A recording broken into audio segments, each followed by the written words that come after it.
Mike, who always verbally abused and controlled me, was having an affair.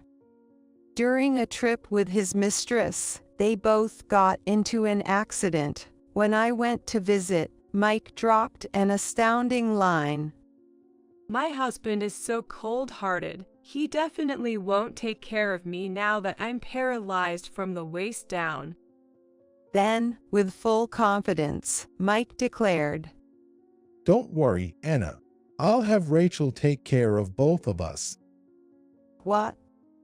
Mike turned to me, clasping his hands as if praying. Please, take care of us. I'm asking you to. Let Anna decide the interior. You just quietly do as we say. Mike, you're really harsh on your wife. She's just a housekeeper after all. I felt a surge of intense anger at their presumptuousness.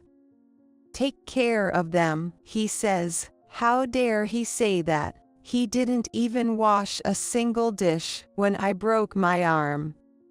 Why don't you ask your mistress?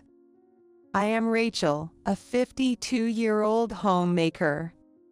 I live with my husband Mike and his son from another relationship, Kevin. Mike seemed hard-working and sincere while we were dating, but after marriage, he turned out to be a domineering husband. Although confused, I found solace in Kevin, who lost his mother at a young age and treated me like his real mom. The bond between Mike and Kevin was heartwarming, so I couldn't bring myself to sever our newly formed family ties and decided to wait and see. I hoped Mike would change. I first felt uneasy 2 years after marriage. When Kevin reached 4th grade and I had more free time, I thought about starting to work. Mike, an alumnus of a prestigious private university, had been sending Kevin to tutoring since kindergarten, aiming for middle school entrance exams. Many of my mom friends with kids were preparing in the same way. They had started working when their kids grew up to some extent, which inspired me. Most of all, staying at home doing just childcare and housework made me feel isolated from society. Hey, Elizabeth and Victoria started part-time jobs. Maybe I should send out my resume too. If I work at a grocery checkout, I can be back by mid-afternoon. When I brought this up to Mike after he returned from work, he inexplicably got furious. Are you saying I don't earn enough? That's not what I'm talking about. You're a manager, and you earn well for someone in your 40s. I'm grateful for that. But we'll need more savings if Kevin wants to go to college.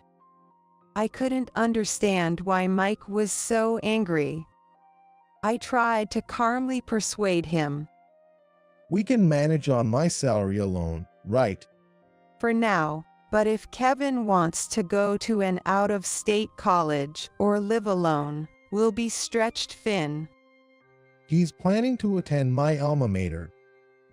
That's because you've talked it up so much. He might change his mind by 9th grade. Besides, we need to save for retirement.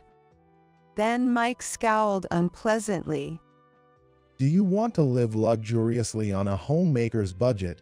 I already let you go to the hair salon and buy clothes. Isn't that enough freedom? I have to get your permission every time, don't I? Yes, I'd like more financial freedom. Then Mike looked at me suspiciously. Are you having an affair? I'm not. I retorted instantly. The conversation was veering off course. I'm talking about Kevin's educational funds, or do you really hate the idea of me working? Curious, I asked. Mike's lips curled in a frown. Of course. It makes it look like I can support my family if my wife works. What era are you living in? Nobody thinks like that anymore. I felt like he was stuck in the past, 1970s. I'm healthy and don't have small children or family members to care for. I get envious when I hear other moms starting to work. Other people's business is irrelevant. Mike raised his voice. He crossed his arms, looking down at me with a twisted smile. Someone as dull as you couldn't possibly handle a job properly. You can't even do household chores perfectly, let alone balance them with a job. What? If I start working, of course, I'd expect you to share the household chores. Then Mike shouted. What? I can't relax even when I'm home. How much do you want me to work? Are you a demon wife? I'm gonna balance work, household chores, and childcare, but doing it all alone is tough. That's why I want you to help. It's okay if you just help on the weekends. The very idea of making a husband do household chores is wrong. A wife's job is to keep the house in order so that her husband can focus on his work. You can even do that perfectly, and you want to work. What are you thinking? Enough. Feeling fed up, I ended the conversation. Working outside seemed like an impossible dream. I gave up on convincing Mike and continued as a homemaker, dedicating myself to household chores and childcare. Years later, while cycling to the nearby grocery store, I swerved to avoid a cat at a corner and crashed into a lamppost. Pain shot through my right arm, so instead of shopping, I went to an orthopedic clinic and found out I had a broken arm with a month-long recovery. Kevin, who was already in his senior year of high school, looked concerned when he saw my condition. Ouch, that looks painful. I'll help with the chores as much as I can. You shouldn't overdo it, Mom. Thank you, Kevin, that helps a lot. However, Mike's reaction was unexpectedly awful. He looked at my cast with annoyance and blurted out, You can still make my lunch, right? I'm sorry, but I can't use a knife with my dominant arm injured. Could you buy your own lunch for a while? Breakfast will be instant soup too for a while. Then, Mike got furiously red-faced. A housewife you can't clean or cook. If you can't take care of your husband, you're useless. I won't support a freeloader. But the doctor said I shouldn't move it too much. Sorry, can you bear with it for just a month? Trying to sound apologetic, he finally calmed down. Huff. Can't kick out an injured person, I guess. Be grateful for my kindness in keeping such a useless burden around. I was appalled by his arrogant tone, but I just smiled thinly and swallowed any retort. Then Mike really did nothing but keep me around, not even washing a single dish he used. Thanks to the kind Kevin, I managed to get by until my cast was removed. I didn't even tell my mother back home about the injury, even if she called me. I didn't want Mother to worry her. Your aunt passed away, didn't she? There are things to sort out, so come back home for a bit. Yeah, but it's a 2-hour flight. I'll find time to come home soon. That's how I replied, and after the cast was removed, I went back to my parents' home under the pretext of seeing my mother. As college approached, Kevin was studying hard every night at the tutoring center and taking extra classes during the holidays. I did what I could to support him, like preparing light midnight snack that wouldn't upset his stomach, and gathering information about his desired colleges. One day, just before a long weekend, Mike came home from work in an unusually cheerful mood and told me, "Man, I've got a business trip over the long weekend. It's going to be so busy, really." I had a hunch. It must be a trip with his mistress. I suspected this because, for the past few months, he suddenly started working late often. He became more concerned about his appearance, and his business trips to other cities increased. Recently, he even started taking his phone to the bathroom, which I found odd. That stuff. Are you going to New York, Chicago? No, it's San Francisco, but it's not for sightseeing. Don't expect any souvenirs from Chinatown or anything. Mike becomes talkative when he lies. He's never brought back souvenirs from his trips before. I almost laughed at his words. I watched him eagerly pack branded suits and shirts into his suitcase, and deliberately commented, "Seems like you're excited about this business trip." Yay, I've got a golf game with a client. He's a great guy, and I'm really looking forward to having dinner with him. Oh, is that so? There was even a San Francisco guidebook lying around. It was so blatantly obvious that I got angry. After Mike left, I spread a divorce form on the dining table.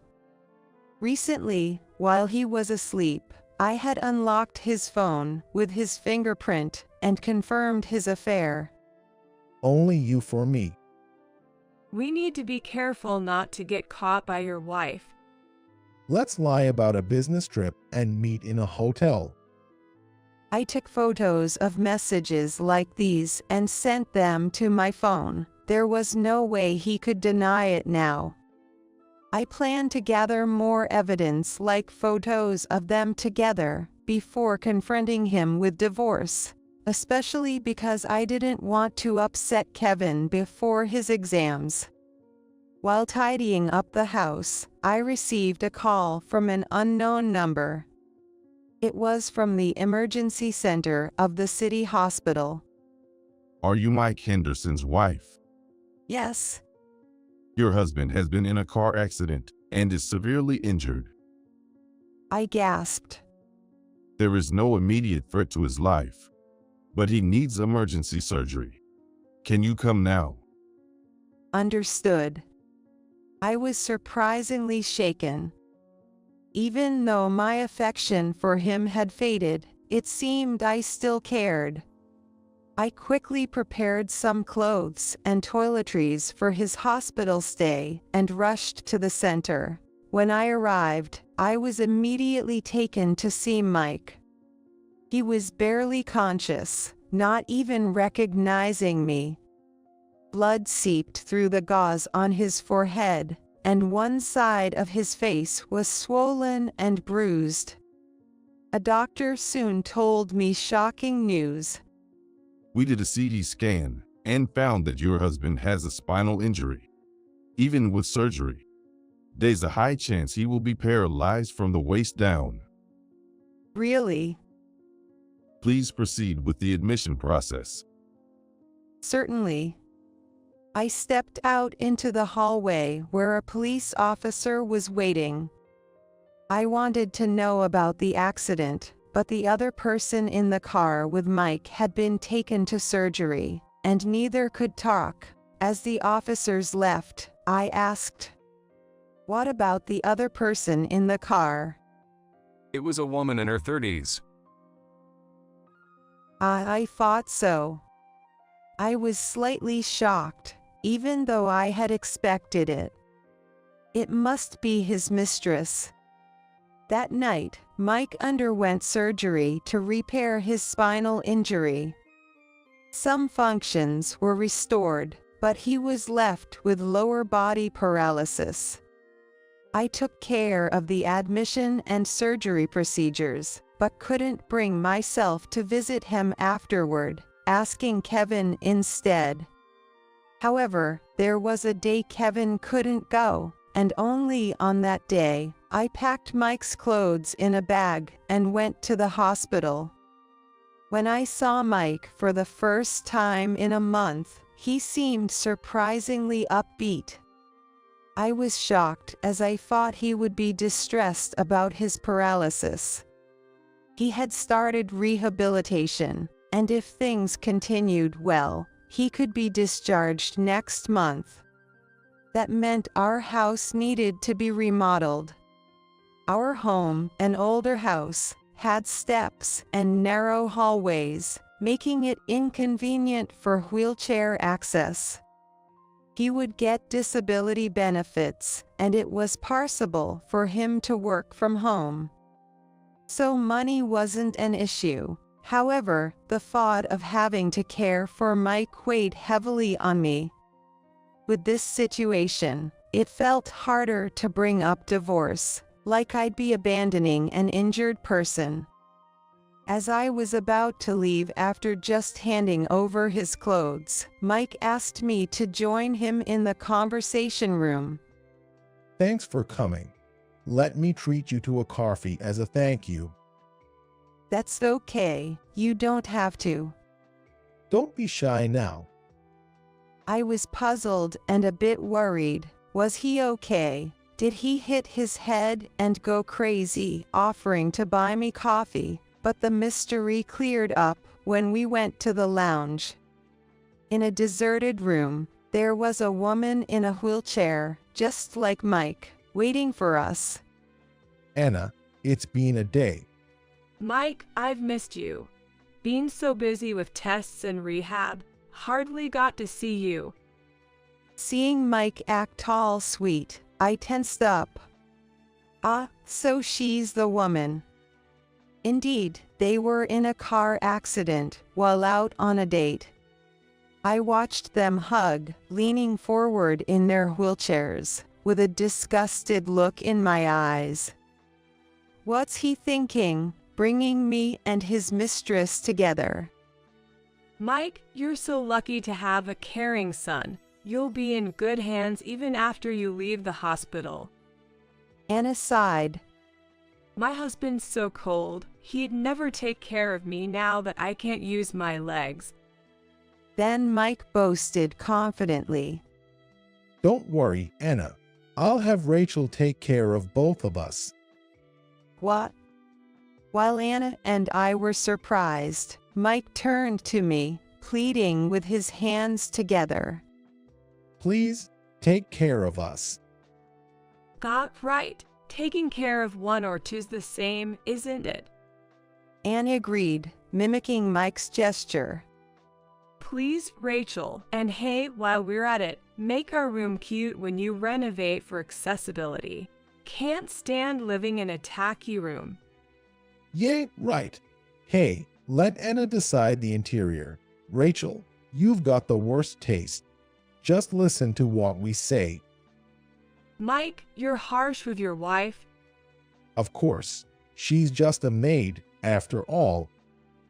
Their conversation filled me with rage. I thought to myself, take care of you. Who do you think you are? You didn't even wash a dish when I broke my arm. What? Why don't you ask your mistress? I snapped coldly, and they too stared at me in surprise. Come on, what are you saying? She's in a wheelchair too. She can't take care of me. Mike frowned, then had an idea. Aw, my bad. I didn't introduce her properly. Rachel, this is Anna Norris, my boss, Robert's wife. I know. Hi, I'm Anna. Anna greeted me with a sweet, cloying voice. Ma'am, you might be misunderstanding something. I'm just someone he's been giving advice to. Mike nodded along. I'm 17 years older than Anna. No way she's my mistress. She likes older men, right? Your boss is 3 years older than you. Mike was surprised. You know a lot. Well, she seems to like older men, but do I look like the type to mess with my boss's wife? I looked at Mike coldly. Yes, I know very well what kind of person you are. Unaware of my disdain, Mike passionately spun his tall tales. Remember when the boss invited us to golf? I visited his house that time. Since then, I've been talking to her and giving her some advice. That's right. He's so dependable. I end up telling him all sorts of things, like my troubles with other moms. Oh, Rachel, are you jealous? Sorry about that. Anna said that with a sly smile. How, during our 10 years of marriage, whenever I complained, you just yelled at me, and you mocked me when I shared my worries. Well, that's because your stuff was just too trivial. I didn't think it was worth my time. Mike mumbled, making excuses. This time, we just happened to meet on the street. We had time before the plane, so we decided to find a place to sit and talk. Then, unfortunately, we got into an accident. Bad luck for us, ho. I couldn't help but be amazed at how effortlessly he lied. But Anna went along with it, smiling.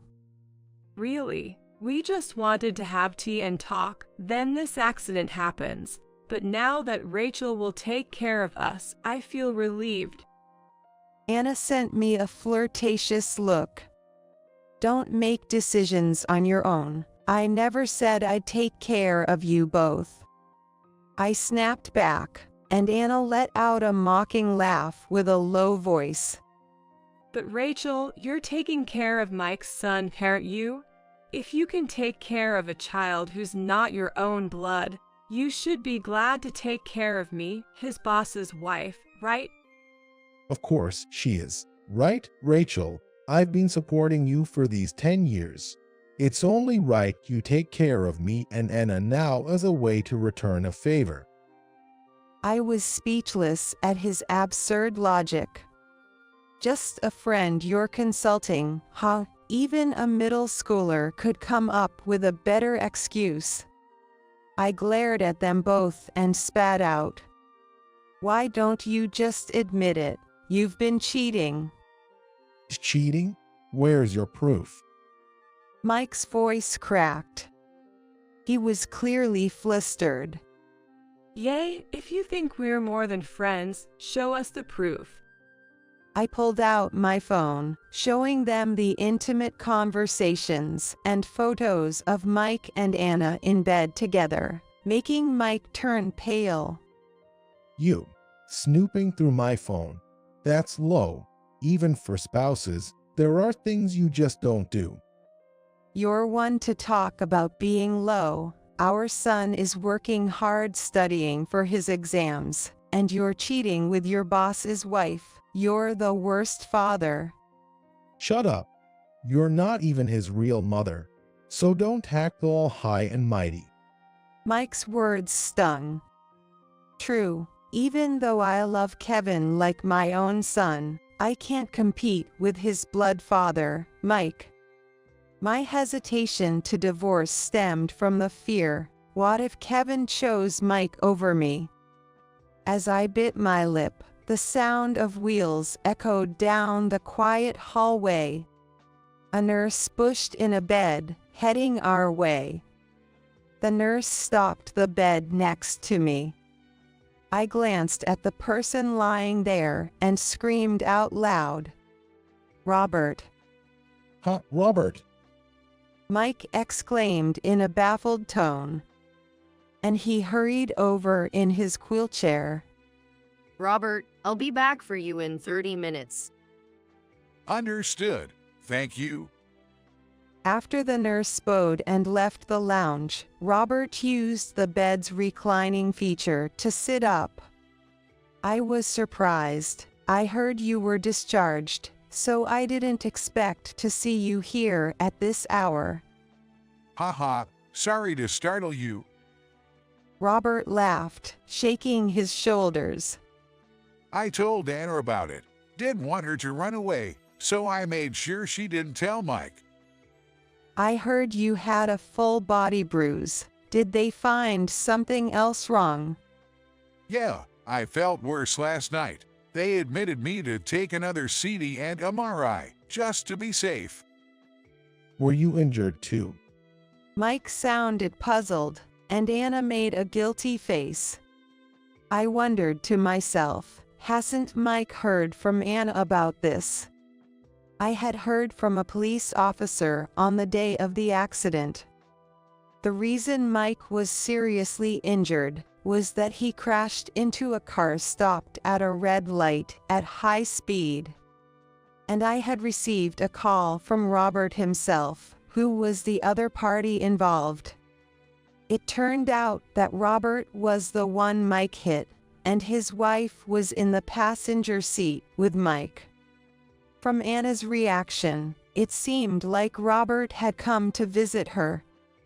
And Anna kept quiet on his orders about the fact that the other party was him, and even about coming to the lounge tonight to talk with Mike. The car you hit at 95 miles per hour was mine. You were unconscious and didn't realize it. What? I was conscious, so I knew.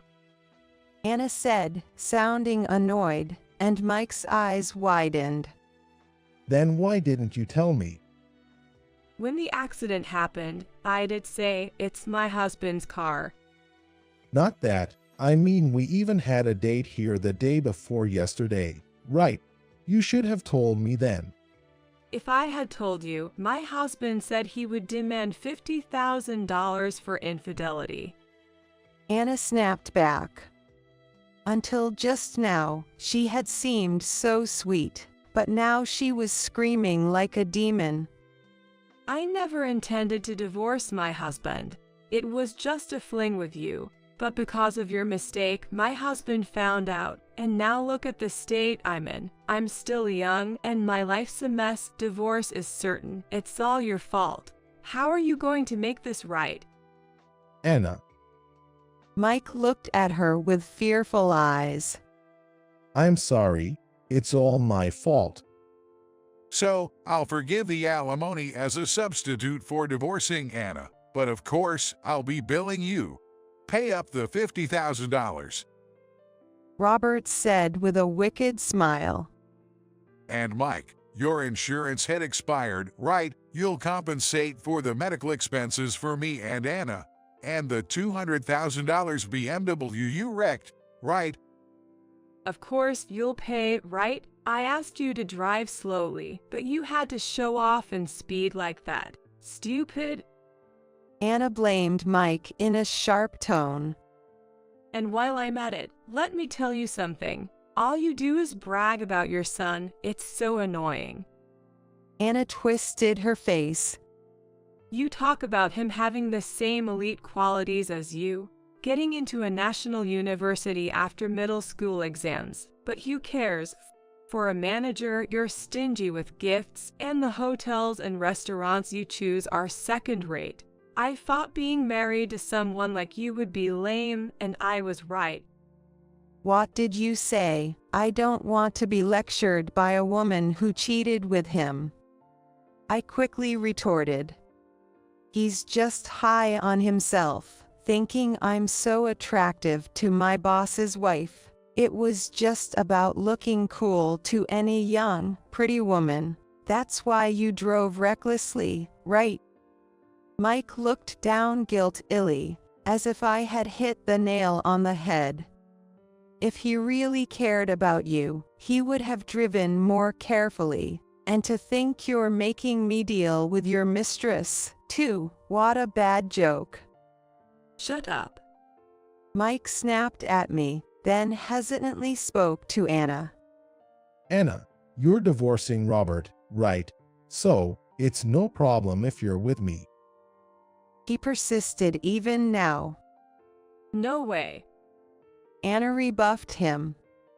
I'll just rent an apartment after I get discharged and live alone with the help of a caregiver. I never want to see your face again after what you've put me through. She then pointed her finger at me and laughed mockingly. This guy, after all his harsh words to you, is asking you to take care of him. How much is he disrespecting you? You're finished as a person. Pathetic. Hey, Anna. Bye-bye. Don't contact me ever again. With that, Anna confidently maneuvered her wheelchair and returned to her hospital room. Mike, I'll be sending you the bill for the alimony, medical expenses, and car damages after you're discharged. Once the conversation was over, a nurse who had been waiting outside the lounge came in. As Robert's bed was pushed away by the nurse and disappeared around the corner of the hallway, Mike, who had been watching, burst out in anger. Damn that woman. She was head over heels for me, but the moment I became paralyzed, she turned her back on me. He came over in his wheelchair and clung to my arm. You'll take care of me, right? You're my wife, after all. I refuse.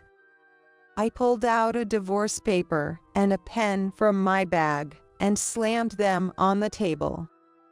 I thought I'd endure it until the exams were over, but I've reached my limit. Sign this right now. Mike's eyes widened. Then he said bitterly, Ha, you're seriously thinking of divorcing me after I've taken care of you for 10 years. This is just too selfish. Who took care of whom, exactly? I retorted. Do you remember what you said when I broke my arm? If you can't take care of your husband, there's no point in you being here. I'm not going to support a freeloader. Be grateful for my kindness in keeping such a useless burden around. Even now, those words sting. I let out all the frustration I'd been holding back for years. You said that and never even washed a single dish you used. And now that you're paralyzed, you expect me to take care of you. Don't joke with me. Mike frowned. Your injury was due to your own carelessness. There's no need for me to cover for you.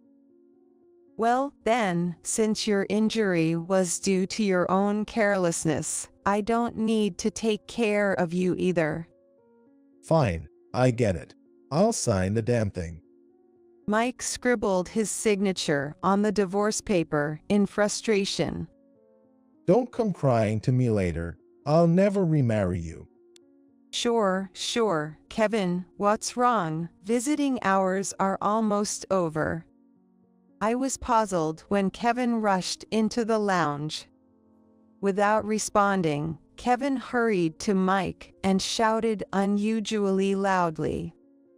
Dad, the money for my college entrance fee is gone. Do you know anything about it? Oh, I used it. I was speechless, seeing Mike answered nonchalantly. Kevin's kind face twisted with anger.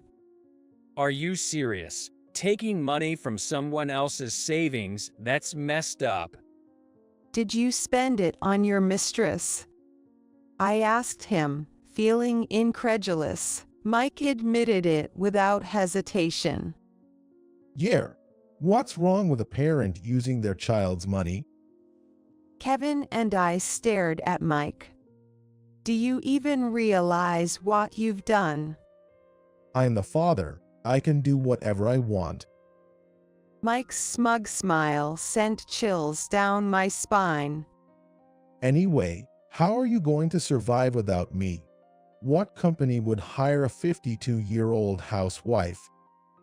Didn't you hear, Dad?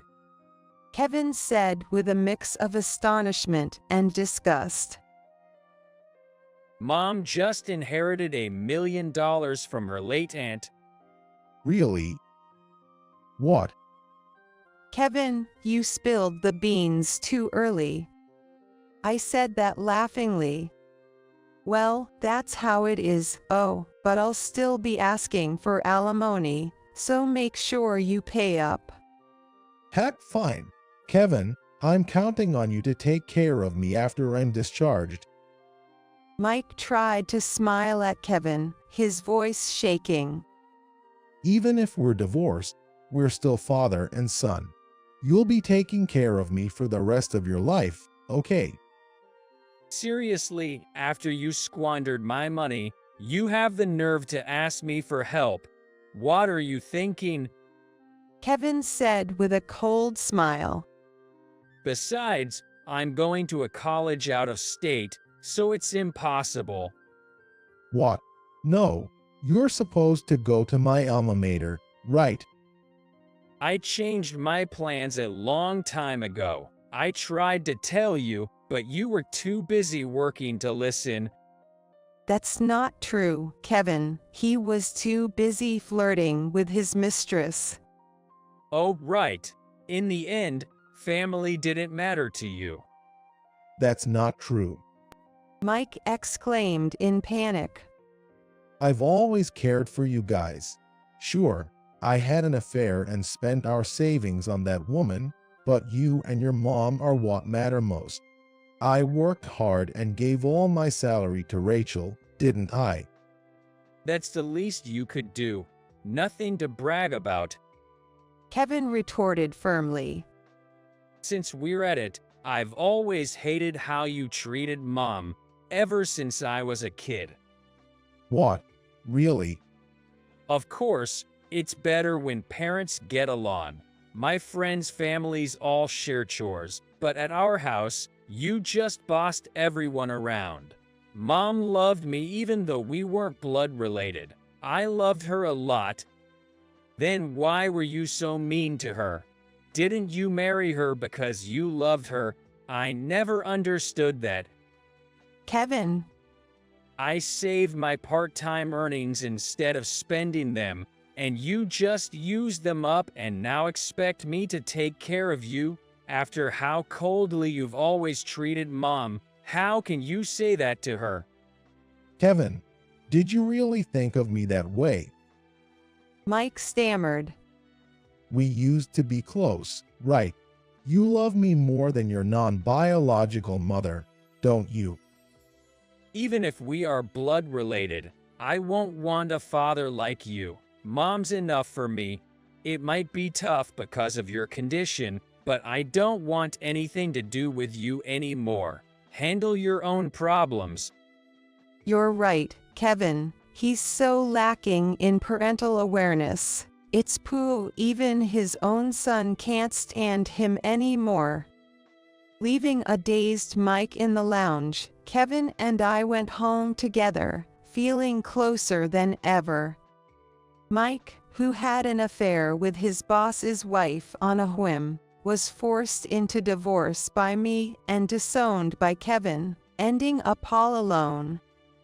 Moreover, he had to pay a huge amount of debt for the compensation to his boss, medical expenses, and the car, and repaying Kevin's college fund. After his hospital discharge, Mike went to Robert's house, apologized, and begged to let him continue working at his company. Thanks to Robert's mercy, he wasn't demoted and started working from home. However, the rumor of his affair spread quickly. Whenever he went to the office, he faced whispers and eventually found it too uncomfortable, so he resigned. When Mike, having lost his job, asked his relatives for money, they initially sympathized, but once they found out he had spent Kevin's college savings, they all turned their backs on him. Eventually, his strict brother took him in, determined to set him straight.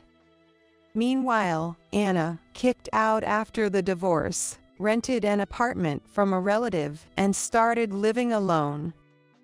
She reluctantly began working on her computer, and relied on a caregiver during the day, but her twisted personality led to constant conflicts.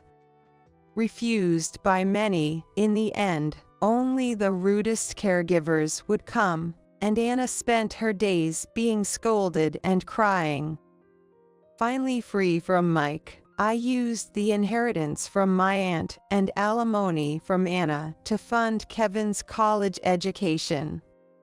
Using the remainder, I bought a condo and started enjoying living alone. No one to nag me about doing chores perfectly or worry about public image. I even restarted part-time work after 10 years.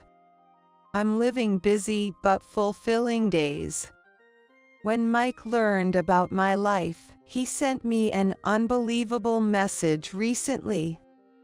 Hey, you must be lonely without me, right? Maybe I should visit you sometime. You've depended on me all this time. You owe me.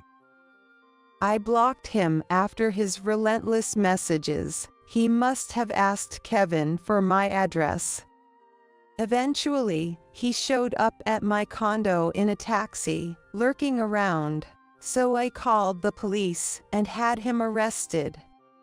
It was just a warning this time, but he was also found loitering around Anna's apartment. When his brother picked him up from the police station, he was furious. Under his brother's supervision, Mike is now confined to his home, glued to his computer from dawn to dusk, working tirelessly to pay off his debts. Kevin, taking his father as a negative example, is diligently studying and enjoying his college life. Though we're not related by blood, Kevin is a son to me. I want to continue watching over his growth warmly.